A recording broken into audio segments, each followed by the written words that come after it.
आपकी भविष्यवाणी क्या कह रही है? क्या लग रहा है इस चुनाव में कुछ गड़बड़ी आई पार्टी के लोगों की तरफ से, या सारे चीज ठीक रहे, कोई समस्या नहीं हुई? देखिए, समस्या जो हाथ का जो लेके गया, छाप नहीं पर्ची लेके गया, तो बहुत तरह के हथकंडे अपनाए जाते हैं। सब लोग पूछता है कि मैं ये कर दूंगा तो मैं जीत जाऊंगा। बदल गया वहां दबाने के समय, ऐसे बहुत लोग हुए हैं, लेकिन सबसे ज्यादा वोट इस टाउन से इसको मिलेगा। लोकसभा में चुनाव हो चुका है, ऐसे में अब चौक चौराहे पर विश्लेषण हो रही है कि आखिर कौन जीतेगा। राजनीतिक चर्चा तेज है कि कोई कह रहे हैं कि कांग्रेस जीतेगा तो कोई भारतीय जनता पार्टी जीते, लेकिन ऐसे में हमारे साथ कई चुनाव देख चुके और बिहार सरकार में मंत्री रहे, भाजपा की कमान मुजफ्फरपुर लोकसभा में संभालने वाले सुरेश शर्मा जी है।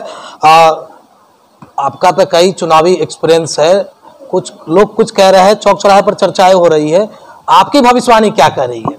भविष्यवाणी नहीं, जो चुनाव में हर लोग, जो अभी यहाँ पर कई 26 को कैंडिडेट शायद हुआ है, 26 से पूछिएगा तो इक्को को नहीं कहेगा जो हम हार रहे हैं, वो सब कहेगा ना हमरा तो बीचे से निकल जा रहा हती, समझे ना। कुछ लोग तो दावा किए कि 12 लाख से जीतेगा। तो दावा करना, देखिए सब दावा, अरे 10 दिन इसी बात पर अगर उसको आत्मसंतोष होगा तो ये करना कोई अनुचित नहीं है। लेकिन राजभूषण निषाद जी को हर तबके का लोग, इस बार तो यह ईश्वरीय कृपा है कि मुस्लिम लोग वोट दिया है राजभूषण निषाद को, जो लोगों को अचंभा है। और राजभूषण निषाद जी को सब लोगों ने एक देखा कि यह निषाद राम का नैया, माने राम आज के रूप खेवैया है। आज देश का जो पुरुषोत्तम है वह मोदी जी हैं, और उनका खेवैया ये हो गया राजभूषण निषाद। यह विश्व गुरु बनने के तरफ जो देश जा रहा है, उसमें यह खेवैया उनके साथ मदद करके विकसित मुजफ्फरपुर बनाने का जो संकल्प लेकर के रोसड़ा से आया, वह संकल्प पूरा करेगा। मुसलमानों में तो आप भी पकड़ रखते हैं, जाते हैं उनके यहाँ किसी तरह का कार्यक्रम में शामिल, तो क्या मुस्लिम सुरेश शर्मा को देख करके वोट करने का काम किया बीजेपी? देखिए अब बदलाव आ रहा है। अब वो सोच रहा है कि अब ये खिस्सा कहानी खत्म हुआ, समझे ना, कि मुसलमान भाजपा को नहीं देगा, ये लड़ाई लगा करके जो होता था, अब वो समझ रहा है कि नहीं, देश जिस भारत माँ के मिट्टी पर जो पैदा लिया है, वह चाहे हिंदू हो, मुसलमान हो, सिख हो, ईसाई हो, कोई भी हो, वह भारत माँ का संतान है। और भारत देश के विकसित भारत बनाने के लिए वह सोच रहा है कि इन झंझोबाद से ऊपर उठ करके नरेंद्र भाई मोदी जो तीसरी बार देश को विश्व के पटल पर तीसरा स्थान दिलाने का जो संकल्प लेकर आगे बढ़े हैं, हम उसमें गिलहरी के भूमिका निभाएंगे।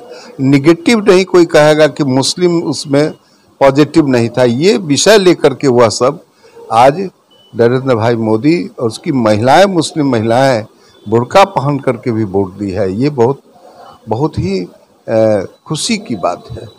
क्या लग रहा है इस चुनाव में कुछ गड़बड़ी आई पार्टी के लोगों की तरफ से, या सारे चीज ठीक रहे, कोई समस्या नहीं हुई?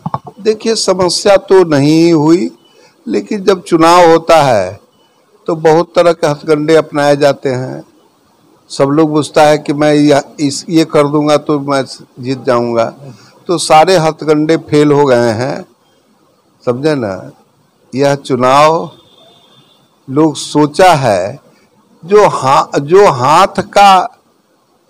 हाथ का जो लेके गया, छाप नहीं पर्ची लेके गया, वह जा करके कहा कि नहीं हम कमल पर ही दाब देंगे। ऐसा सैकड़ों लोग हमको मिल करके बोले, हाथ का से पर्ची लिया और कमल पर जा करके कहा कि नहीं, राष्ट्र हित में कमल पर ही दबाना उचित होगा। बदल गया वहां दबाने के समय, ऐसे बहुत लोग हुए हैं। सबसे ज्यादा किस विधानसभा से, किस कंस्टिट्यूएंसी से वोट आने की उम्मीद है? 6 विधानसभा है मुजफ्फरपुर में। देखिए, हम सच आपको बता रहे हैं, ये जीतेगा 6 विधानसभा से, कम और बेसी से ये हो सकता है, लेकिन सबसे ज्यादा वोट इस टाउन से इसको मिलेगा, सबसे ज्यादा नगर विधानसभा से ज्यादा का अंतर होगा नगर विधानसभा। देखिए, नगर विधानसभा से ज्यादा का अंतर होगा, लेकिन जीतेगा ये जो 5 और विधानसभा भी हैं उसमें भी ये जीतेंगे। तो हमारे साथ बातचीत कर रहे थे भारतीय जनता पार्टी के वरिष्ठ नेता है और भाजपा के प्रत्याशी की ओर से पूरी कमान जो संभाले हुए थे। हालांकि चर्चा मुजफ्फरपुर शहर में यह भी था कि भारतीय जनता पार्टी के जो प्रत्याशी राजभूषण निषाद चौधरी थे वो अपने कई चुनावी दौर में गुरु बनाए, लेकिन अंतिम में गुरु बनाने का काम सुरेश शर्मा को किए, जिसके बाद इन्होंने मोर्चा संभाला और माहौल को बदलने की पूरी कोशिश किए। हालांकि 4 जून को नतीजे बताएंगे कि आखिर माहौल कितना बदला और किसके पक्ष में मतदान हुआ। देखते रहे खबर मुजफ्फरपुर, आगे भी पूरी तरह से खबर दिखाते रहे। इस शो के प्रायोजक है मां भवानी डेकोर प्राइवेट लिमिटेड, मतलब a complete floor solution, new 0 mile Dadar road Muzaffarpur. इस शो के प्रायोजक है मां भवानी डेकोर प्राइवेट लिमिटेड, मतलब a complete floor solution, new 0 mile Dadar road Muzaffarpur.